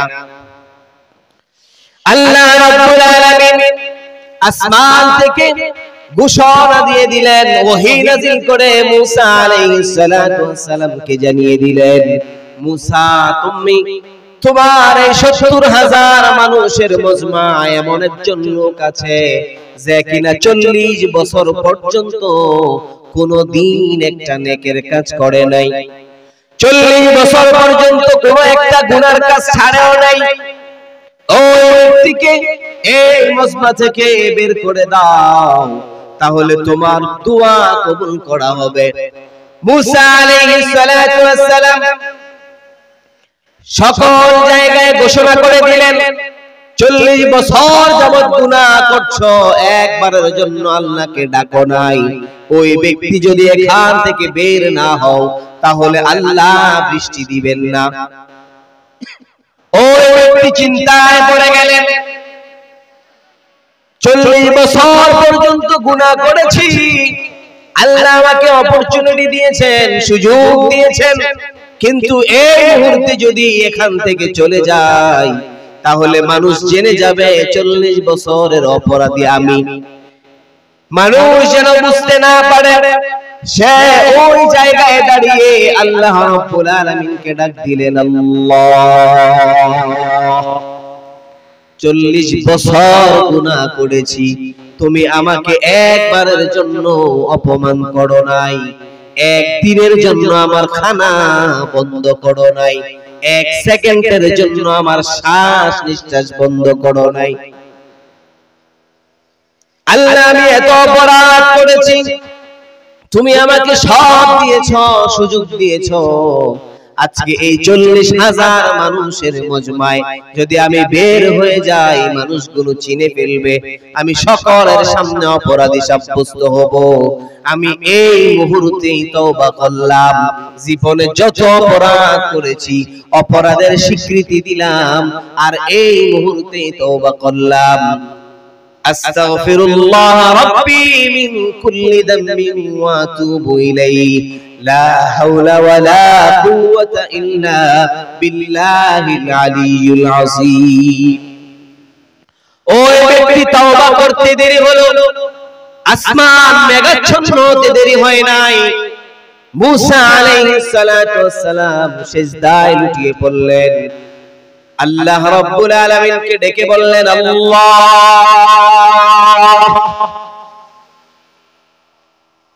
এই মজমা থেকে একজন ব্যক্তিও বের হয় নাই, তারপরেও তুমি কেন আকাশে মেঘ দিলা, বৃষ্টি দিলা? আল্লাহ ওহীর মাধ্যমে জানিয়ে দিলেন, মুসা আমার ওই বান্দার কারণে আমি আকাশের মধ্যে বৃষ্টি দিয়েছি। মুসা আলাইহিস সালাতু ওয়াস সালাম বললেন, আল্লাহ 40 বছর গুনাহ করার পরে তুমি আল্লাহকে একবার ডাক দেওয়ার কারণে তুমি তাকে ক্ষমা করে দিয়েছো। ওই সৌভাগ্যবান ব্যক্তিটা কে আমি তাকে একটু দেখতে চাই। আল্লাহ জবাব দিলেন, মুসা 40 বছরের অপরাধ আমি আল্লাহ ডেকে রেখেছি, কারো সামনে প্রকাশ করি নাই। সে এখন তাওবা করেছে, এখন কেমন করে তোমার সামনে তাকে পরিচয় করা। আল্লাহ কত মেহেরবান। আমার আপনার গুনাহ তো এমন না 40 বছরে আমরা একবার হলো আল্লাহকে ডাকছি, এত পরিমাণ গুনাহ আমার আপনার না। তাহলে এত পরিমাণ গুনাহ থাকার পরেও যদি আল্লাহ গুনাহগুলো ক্ষমা করে দিতে পারেন, তাহলে বলেন তো তওবা করার দরকার আছে না নাই? আমাদেরকে তওবা করতে হবে। নিজেদের এই দিলের মধ্যে, অন্তরের মধ্যে একটা ব্যথা তৈরি করতে হবে, আমার দ্বারা অপরাধ হয়ে যায়, আমি ঠিক থাকতে পারি না, অন্যায় হয়ে যায়, গুনাহ হয়ে যায়, আমার ক্ষমা চাইতে হবে, ভুল থেকে ফিরে আসতে হবে। আল্লাহ বলেন, ইল্লা মান তাবা ওয়া আমানা ওয়া আমিলা সালিহান ফাউলাইকা ইউবাদদিলুল্লাহু সাইয়্যাতিহিম হাসানাত। যারা গুনাহ করার পরে তওবা করে, আমি আল্লাহ তার গুনাহকে নেকি দ্বারা পরিবর্তন করে দেই। সুবহানাল্লাহ।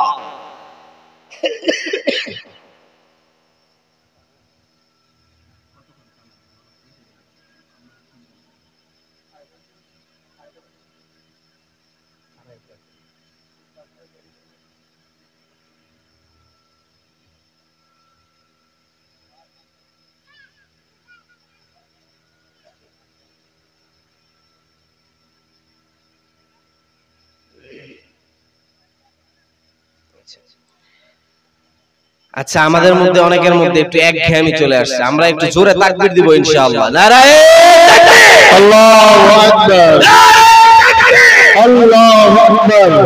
আল্লাহু আকবারের আওয়াজ আসতে হয়। মুসলমান বীরের জাতি, মুসলমান যখন তাকবীর দিবে সেটা একজন হোক। আপনাদের মুস্কানের কথা মনে আছে আপনাদের? এক আল্লাহু আকবারের আওয়াজে গোটা বিশ্ব থরথর করে কাঁপছিল। কথা বলেন ঠিক কি না? জি জি। আজকে মুসলমানের আল্লাহু আকবারের আওয়াজ আস্তে হওয়ার কারণে গোটা পৃথিবীতে মুসলমানদের উপর অত্যাচারের স্টিমুলার চালানো হয়। কথা বলেন ঠিক কি না? ঠিক।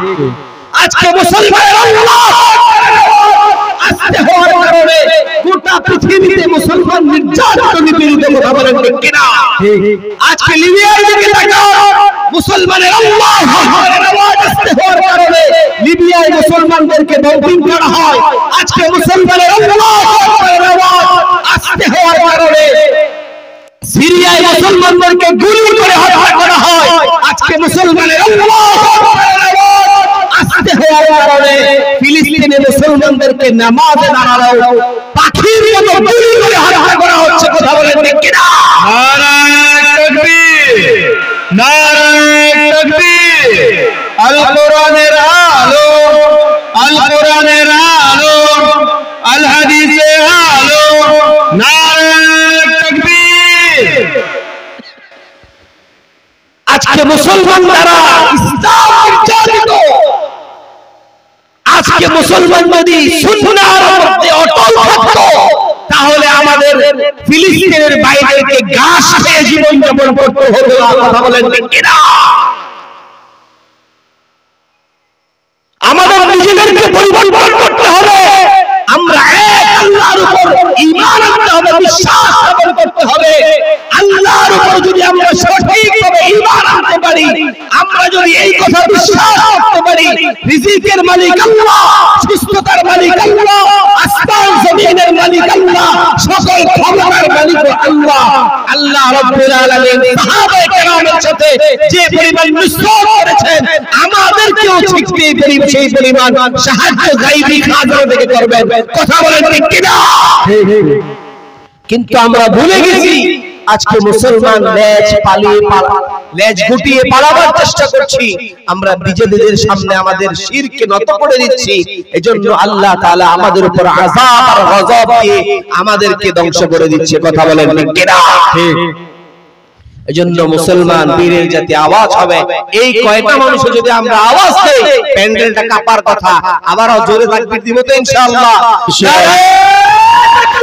আল্লাহু আকবার, নারে তাকবীর, আল্লাহু আকবার। আল কোরআনের আলো, ঘরে ঘরে জালো, আল হাদিসের আলো, ঘরে ঘরে জালো, লিল্লাহি তাকবীর, আল্লাহু আকবার।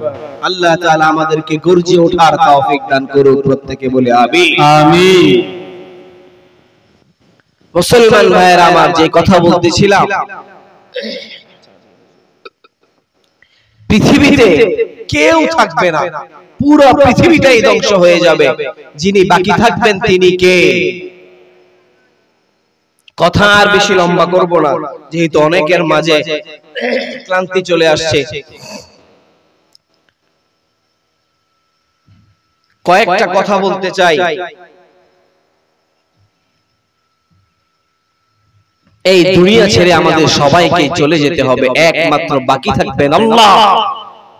এই দুনিয়াটা যেদিন ধ্বংস হয়ে যাবে, আল্লাহ তাআলা যতগুলো ফেরেশতা, জিন, ইনসান যা কিছু তৈরি করেছেন, তার মধ্যে থেকে আল্লাহ 4 জন ফেরেশতাকে বিশেষভাবে মর্যাদা দিয়েছেন। জানেন আপনারা?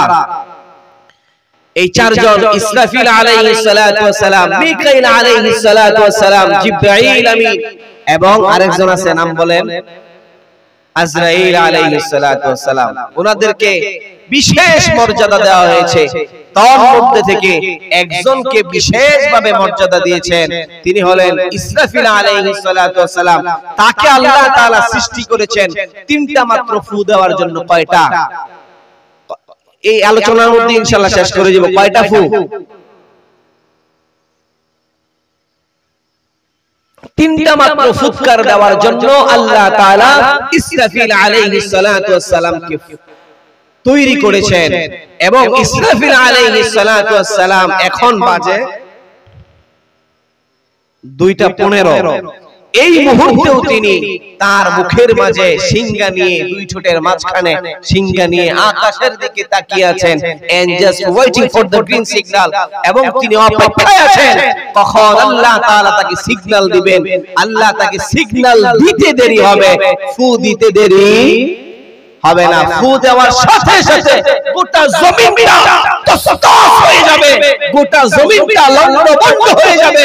যে মায়েদের পেটে অপরিপক্ক সন্তান থাকবে, 2 মাসের 3 মাসের পেটে যখন সন্তান থাকবে, ইসরাফিল ফু দিতে দেরি হবে, ওই মা তার সন্তানকে জায়গায় প্রসব করে দিবে। আল্লাহু আকবার!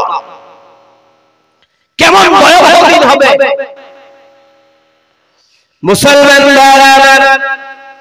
আল্লাহ রাব্বুল আলামিন কোরআনুল কারীমের মাধ্যমে আমাদেরকে ওই দিনের একটা চমৎকার নিদর্শন তুলে ধরেছেন।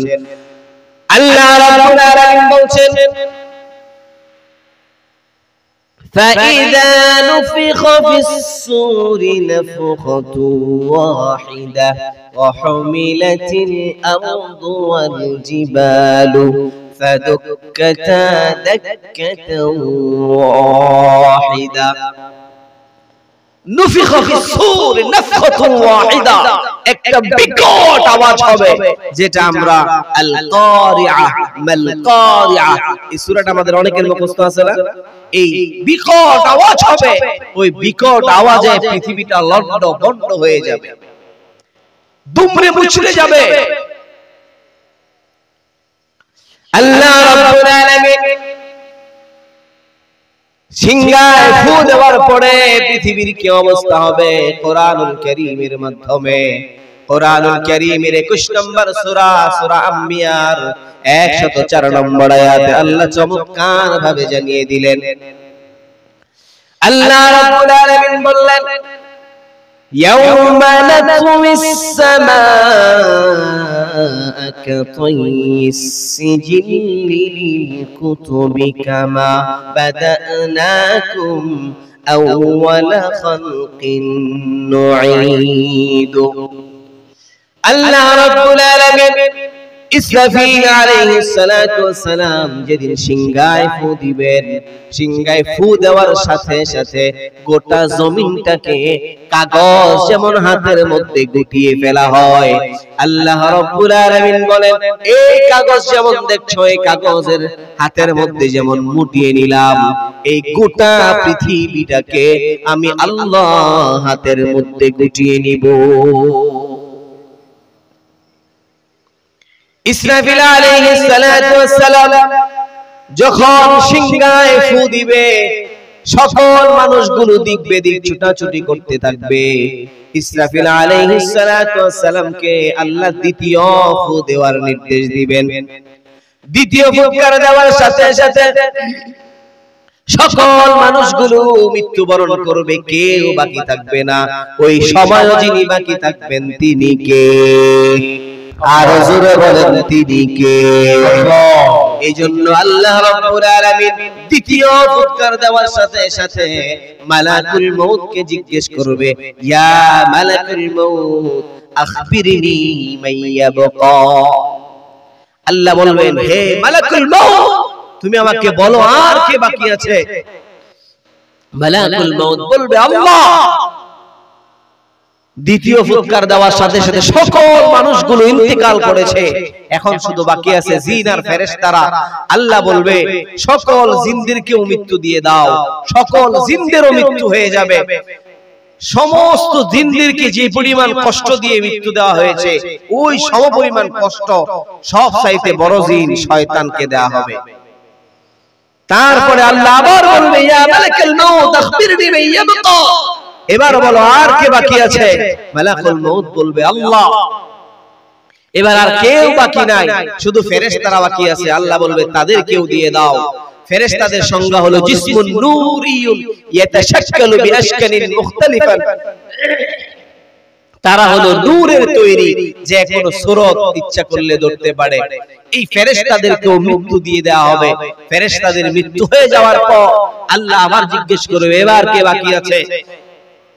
এবার আজরাইল আলাইহিস সালাতু ওয়াস সালাম বলবে, আল্লাহ তোমার চারজন বিশিষ্ট ফেরেশতা ছাড়া সবাই মৃত্যুবরণ করেছে। আল্লাহ বলবে আমার হুকুমে যেই ফেরেশতা আসমান থেকে নবীদের কাছে কোরআনের ওহী নিয়ে যেত তারও জান কবজ করে ফেলো। এবার জিবরাইল আলাইহিস সালাতু ওয়াস সালামের জান কবজ হয়ে যাবে। আল্লাহ রাব্বুল আলামিন আবার বলবে এবার কে বাকি আছে? বলবে যে আমার যে ফেরেশতা আমার হুকুমে জমিনে বৃষ্টি বর্ষণ করত, মিকাইল আলাইহিস সালাতু ওয়াস সালামের জান কবজ করে ফেলো। এবার বাকি থাকবে শুধু ইসরাফিল আলাইহিস সালাতু ওয়াস সালাম, বলবে তারও জান কবজ করে ফেলো। তার ফু দেওয়ার কথা ছিল কয়টা? কয়টা দিছে? কয়টা দিছে? বাকি আছে কয়টা? মনে আছে আপনাদের? বাকি কয়টা আছে? বাকি আছে একটা। এবার ফেরেশতাও বাকি আছে আর একজন। কয়জন? শুধু মালাকুল মউত বাকি থাকবে। মালাকুল মউতকে আল্লাহ রাব্বুল আলামিন বলবেন, ইয়া মালাকুল মউত আখবিরনি মাইয়াবকা। হে মালাকুল মউত এবার তুমি আমাকে বলো আর কে বাকি আছে? মালাকুল মউত বলবে, হে আল্লাহ আনতা হাইয়ুল কাইয়ুম, তুমি হলে শাশ্বত চিরঞ্জীব, তুমি আর আমি ছাড়া কেউ বাকি নাই। বলেন তো মালাকুল মউত কি বাকি থাকবে? আল্লাহ রাব্বুল আলামিন মালাকুল মউত কে ডেকে বলবে, ইয়া মাবুত ইয়া মালাকুল মউত, হে মালাকুল মউত এবার তুমি তোমার জান কবজ করে ফেলো। এই কথা শোনার পরে মালাকুল মউত কেঁপে উঠবে, খিচুনি উঠে যাবে, ভয় পেয়ে যাবে। আল্লাহ এতগুলো মানুষের জান কবজ করলাম, ফেরেশতাদের জান কবজ করলাম, এই বুঝি তোমার উদ্দেশ্য ছিল আমাকেও মৃত্যুবরণ করতে হবে? আল্লাহ রাব্বুল আলামিন বলবেন, কুল্লু নাফসিন যায়িকাতুল মাউত, সকল প্রাণীকে মৃত্যুর স্বাদ গ্রহণ করতে হবে। মালাকুল মউত কাঁপতে কাঁপতে জান্নাত আর জাহান্নামের মাঝে গিয়ে দাঁড়াবে।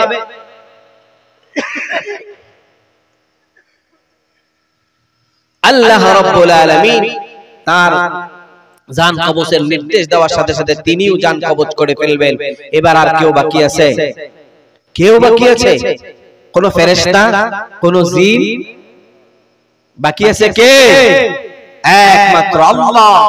আল্লাহ তখন জমিনকে উদ্দেশ্য করে বলবে, ইয়া আরদু আইনা জারি, হে জমিন তোমার মধ্যে না বিশাল বিশাল গাছগুলো ছিল, আজকে তারা কোথায়? বট গাছ অনেক বড় হয় না? আছে আপনাদের এলাকায় বট গাছ আছে? কড়ই গাছ বলে আমাদের একটা গাছ আছে, অনেক বড় হয়, আছে এটা? আচ্ছা, এই গাছগুলো অনেক বড় হয়, অ্যামাজন 6395 কিলোমিটার লম্বা, এত বড় বন আজকে কোথায়? সেদিন কিছু বাকি থাকবে? আল্লাহ বলবেন, ইয়া আরদু আইনা নাহারি, হে জমিন তোমার মধ্যে দিয়ে না কত বিশাল বিশাল সাগর, মহাসাগর, এগুলো বয়ে গিয়েছিল, সমুদ্র, এগুলো আজকে কোথায়? এরপর আল্লাহ রাব্বুল আলামিন বলবেন, আইনাল কুসুর, বিশাল প্রাসাদগুলো আজকে কোথায়? বুর্জ আল খলিফা, মক্কা শরীফের পাশে আছে একটা জমজম টাওয়ার, যারা হজ উমরা করেছেন দেখেছেন, আজকে এগুলো কোথায়? সব শেষে আল্লাহ বলবেন, আইনাল জাবাবিয়া, অত্যাচারী শাসকেরা কোথায়? যারা নির্দ্বিধায় মুসলমানদের বুকে গুলি চালাতে দ্বিধাবোধ করে না, তারা আজকে কোথায়? ফেরাউন নমরুদের বংশধররা এখনো আছে না? কথা বলেন, আছে না? এখনো তারা আছে। আজকে ইসরাইল ফিলিস্তিনের উপর নির্দ্বিধায় অবলীলায় তাদেরকে হত্যা করে যাচ্ছে, এটার একদিন বিচার হবে কি হবে না? আজকে এই জমিনে মুসলমান একটু দুর্বল হলে মুসলমানদের একজন অভিভাবক আছেন, তিনি কে? তার কোনো ক্ষমতার অভাব নাই, সে যেদিন ধরবে সেদিন আর ছাড় দিবে না। আল্লাহ মানুষকে ছাড় দেয় কিন্তু ছেড়ে দেয় না, কথা বলেন ঠিক কিনা? এজন্য মুসলমান ভাইয়েরা আমার, আমাদের ঘাবড়ানোর কোনো প্রশ্নই আসে না। আমরা জানি আমাদের একজন অভিভাবক আছে, আমরা জানি আমাদের একজন অভিভাবক আছে। ছোট একটা ঘটনা বললে বুঝবেন। এক জঙ্গলে একটা বাঘ ছিল, আর ওই জঙ্গলেই একটা গরু পাতা খেতে গিয়েছিল। ওই জঙ্গলের গরুকে বাঘ তাড়া করলো। ওই গরু দৌড়ে এসে একটা নদী, একটা পুকুর চিনেন আপনারা? পুকুরে ঝাঁপ দিল। ওই পুকুরে কোনো পানি ছিল না, পানি শেষের মৌসুমে পানি শুকায় না, পানি শুকানো অবস্থায় ওখানে কাদা ছিল। তো সে এসে ঝাঁপ দেয়, ঝাঁপ দেওয়ার পরে ওই কাদা থেকে সে আর উঠতে পারে না। তো তার ঝাঁপ দেওয়া দেখে বাঘও এসে ঝাঁপ দেয়, বাঘও আর কাদা থেকে উঠতে পারে না। তো ওই বাঘ ওই গরুটাকে জিজ্ঞেস করছিল যে, তুমি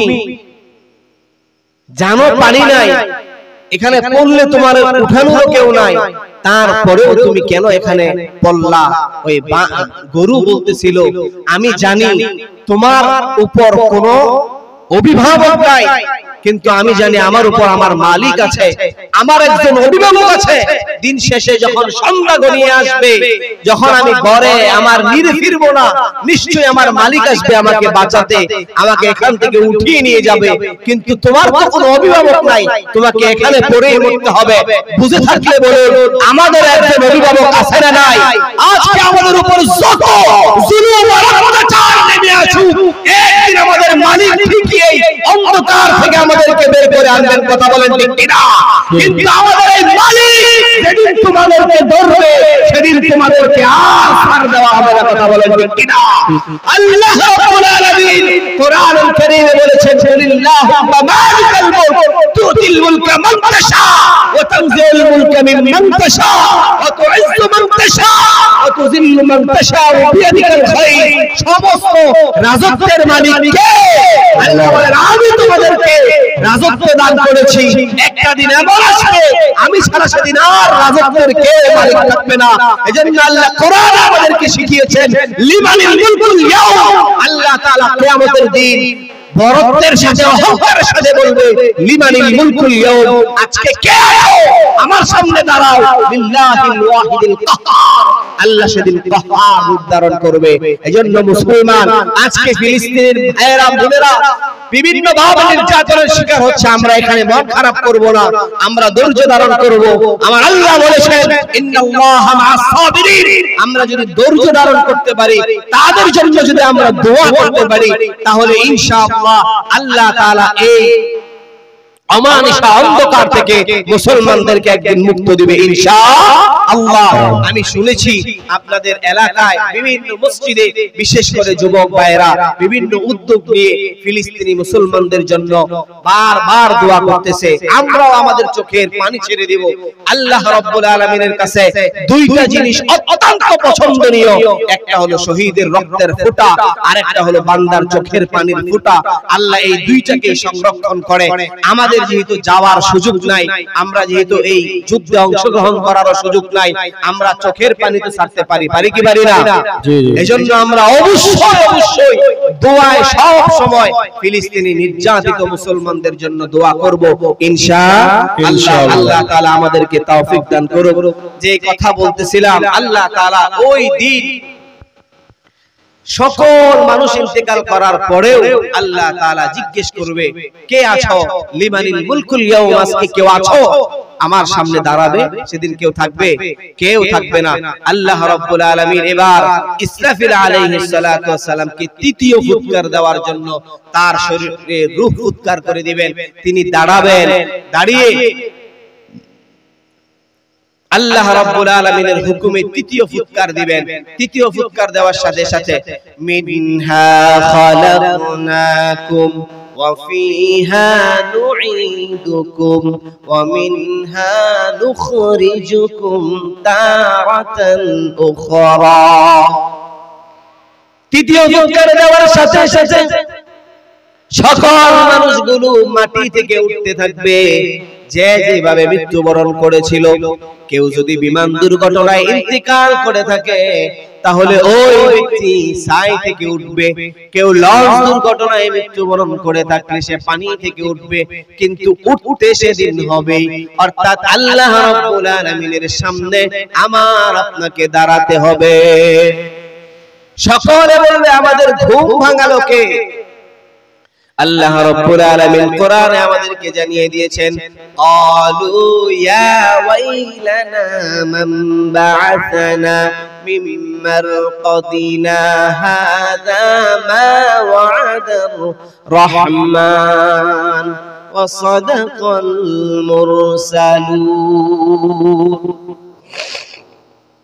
সকল মানুষগুলো সেদিন ডেকে বলবে, ক্বালু ইয়া ওয়াইলানা মান বা'আথানা মিন মারকাদিনা হাযা মা ওয়া'দার রাহমান, আমাদের ঘুমগুলো ভাঙালো কে?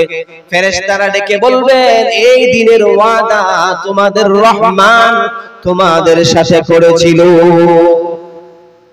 ওয়া সাদাকাল মুরসালুন, এবং সমস্ত নবী রাসূলগণ এই দিবসের সংবাদ তোমাদের কাছে প্রেরণ করেছিল। ওই দিনটাকে ভয় করার দরকার আছে না নাই? যেহেতু অনেক রাত হয়ে গেছে, আমি আমার আলোচনার মধ্যাংশে আসতে পেরেছি। তারপরেও যদি কোনোদিন সুযোগ হয়, দুনিয়াটা ছোট, কোন জায়গায় ৩-৪ বারও যাওয়া হয়, আরো বেশি সময়ও যাওয়া হয়।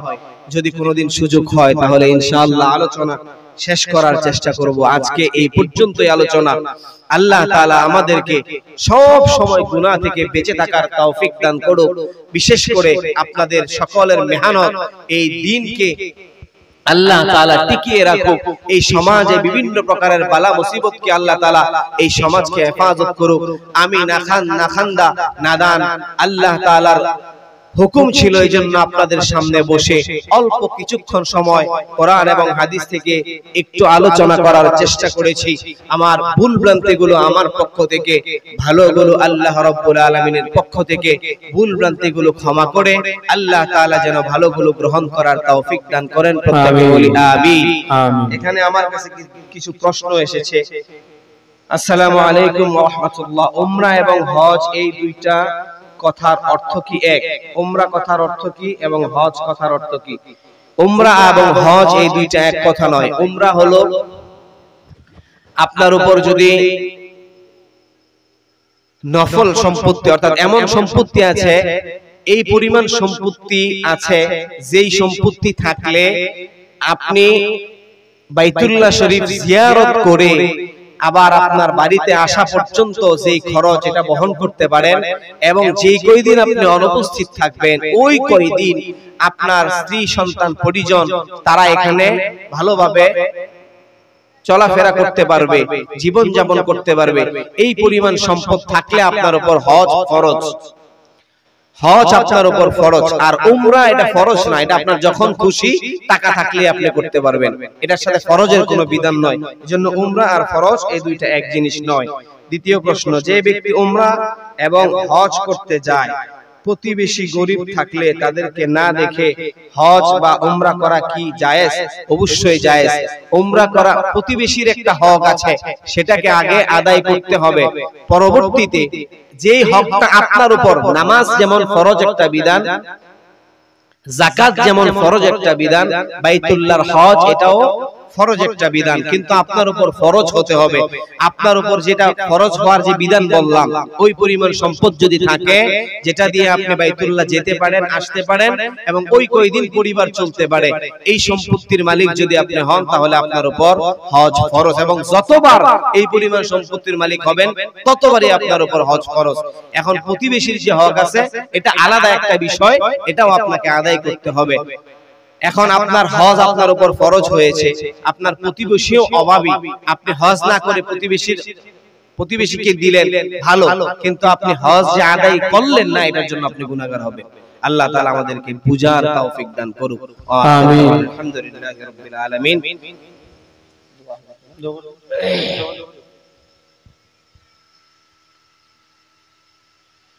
আমরা দোয়ার আগে আজকে আলোচনা থেকে যতটুকু শিখলাম, যে দোয়ার আগে সবসময় ইস্তিগফার পড়তে হবে।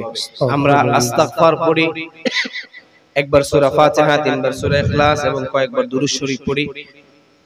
আস্তাগফিরুল্লাহ রাব্বি মিন কুল্লি যামবি ওয়া আতুবু ইলাইহি লা হাওলা ওয়া লা কুওয়াতা ইল্লা বিল্লাহিল আলিয়্যিল আযীম। আস্তাগফিরুল্লাহ রাব্বি মিন কুল্লি যামবি ওয়া আতুবু ইলাইহি লা হাওলা ওয়া লা কুওয়াতা ইল্লা বিল্লাহিল আলিয়্যিল আযীম। أستغفر الله ربي من كل ذنب وأتوب إليه لا حول ولا قوة إلا بالله العلي العظيم. أستغفر الله ربي من كل ذنب وأتوب إليه لا حول ولا قوة إلا بالله العلي العظيم. بسم الله الرحمن الرحيم. الحمد لله رب العالمين. الرحمن الرحيم مالك يوم الدين إياك نعبد وإياك نستعين اهدنا الصراط المستقيم صراط الذين أنعمت عليهم غير المغضوب عليهم ولا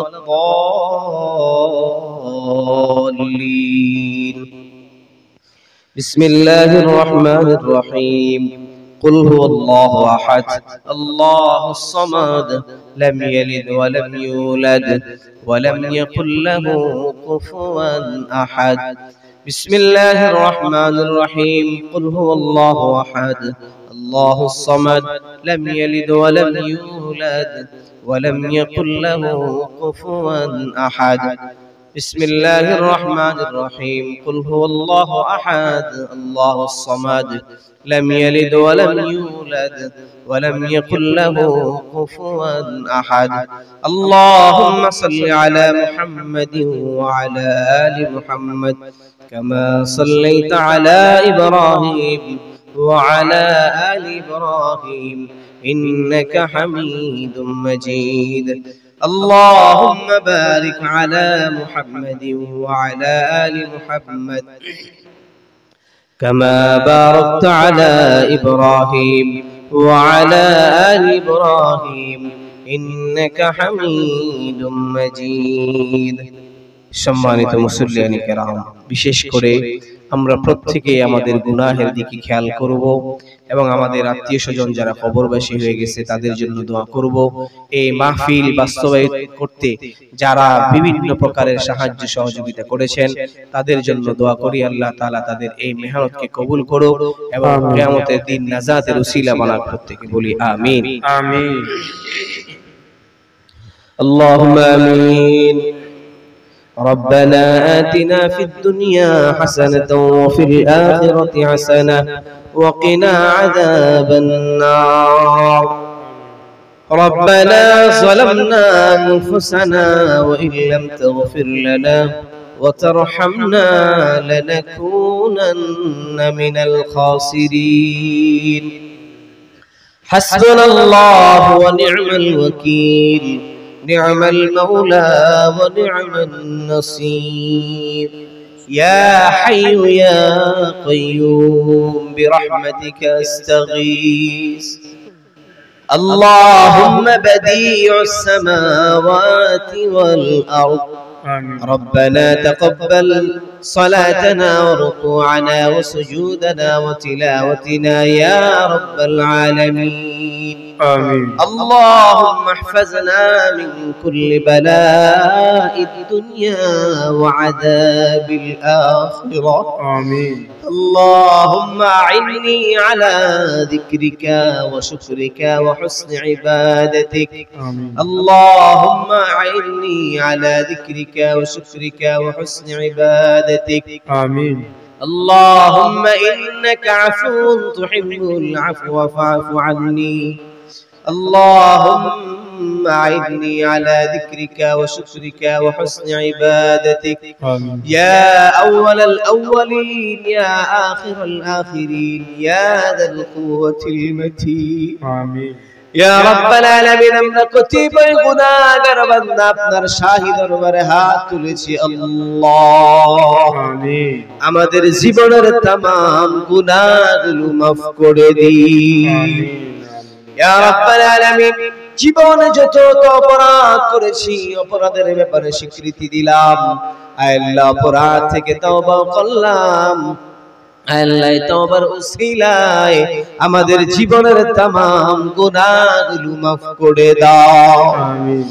আল্লাহ, জীবনে যত গুনাহ করেছি পৃথিবীর কেউ না জানুক, আলোতে অন্ধকারে গোপনে প্রকাশ্যে, আল্লাহ পৃথিবীর কেউ না জানুক, তুমি তো জানো আল্লাহ। আল্লাহ, তুমি আমাদের গুনাহগুলো maaf করে দাও। আল্লাহ, আমাদের মধ্যে যারা অসুস্থ আছে প্রত্যেককে তুমি শিফায়ে আজেলা কামেলা দাইমা নসিব করে দাও। আমিন। আল্লাহ, যত মানুষ আমরা হাত তুললাম আল্লাহ, আল্লাহ আমরা যারা এখানে হাত তুলেছি আমাদের অনেকের মা নাই। আল্লাহ, এমন আবার হাত তুলেছে আমাদের অনেকের বাবা নাই। আল্লাহ, আবার এমন অনেক হাত তুলেছি আমাদের মাও নাই বাবাও নাই, এতিম অসহায়ের মতো হাত তুলেছি আল্লাহ। আল্লাহ, আমাদের পিতা মাতার কবরগুলোকে জান্নাতের বাগিচা বানায় দাও।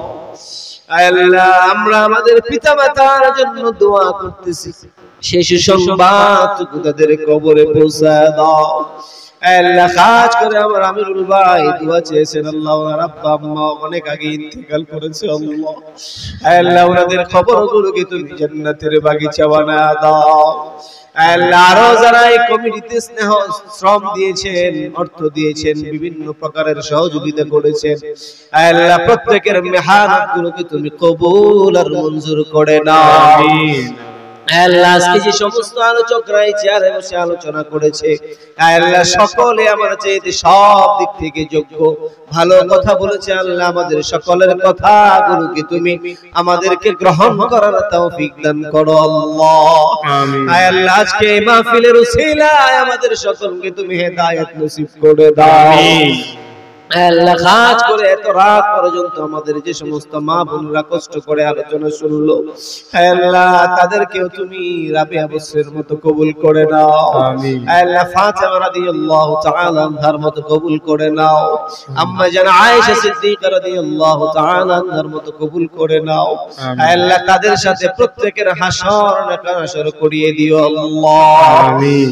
আল্লাহ আমাদের যাবতীয় অভাব অনটনগুলো তুমি দূর করে দাও।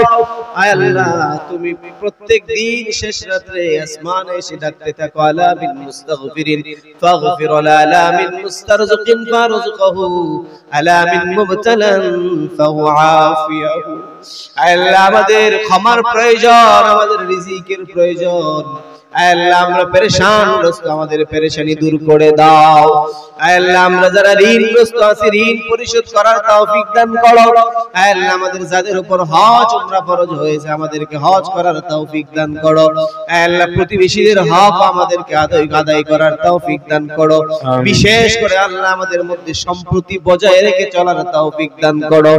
আল্লাহ এই মহল্লার মধ্যে তুমি খাস করে রহমত নাজিল করো। আল্লাহ তোমার সকিনা নামক রহমত এই জলসার মধ্যে তুমি নাজিল করে দাও। আল্লাহ পরিশেষে আমরা যা দোয়া করলাম আমাদের দোয়াগুলোকে কবুল আর মঞ্জুর করে নাও। আল্লাহ সর্বশেষ একটা ফরিয়াদ তোমার কাছে করতে চাই আল্লাহ। আল্লাহ আমাদের ফিলিস্তিনি ভাইদেরকে তুমি হেফাজত করো আল্লাহ। আল্লাহ ফিলিস্তিনি মুসলমানদেরকে তুমি হেফাজত করো। আল্লাহ মুসলমান তোমাকে ছাড়া অন্য কারো কাছে মাথা নত করতে চায় না। আল্লাহ তারা বিভিন্ন প্রকার শিরক বিদআত থেকে নিজেদেরকে বিরত রাখতে চায়। আল্লাহ তুমি মুসলমানদেরকে হেফাজত করো।